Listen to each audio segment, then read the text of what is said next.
sa lagay ng ating panahon ngayong tanghali po ng November 28, 2023 na kung saan sa ngayon po ay patuloy pa rin na malamig at mainit na hangin ang patuloy na umiihip dito sa ating bansa, ang malamig na amihan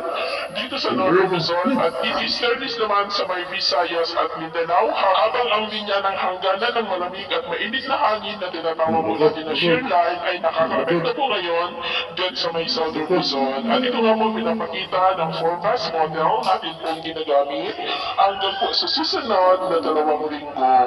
Sa lagay ng ating panahon, ngayong tanghali ay generally fair weather naman sa malaking bahagi ng ating bansa, pero may tsansa pa rin ng maulap na kalangitan na may mga pulupulong pagulan dito po sa ilang bahagi ng Cagayan, Apayao, Isabela, Quezon, Bicol, Palawan at Eastern Visayas. At mamaya ay mas maraming lugar na muli ang makakaranas ng maulap na kalangitan na may mga pulupulong pagulan, lalo na po dito sa Northern Luzon, Southern Luzon at ilang bahagi naman ng Visayas at Mindanao. Kaya mag-ingat po tayo sa mga bantabarin ng mga pagbaha at at sa ating naman pong mga baybayin dahil sa amihan ay iwasan na muna natin ang pamalaot sa mga seaboard ng Ilocos Norte at extreme Northern Luzon seaboard dahil ang mga alon po at posibleng maabot ang po sa 2 to 3 meters high. Iwasan po muna natin ang pamalaot dun sa mga may kulay mula para mas makaiwas sa mga sakunang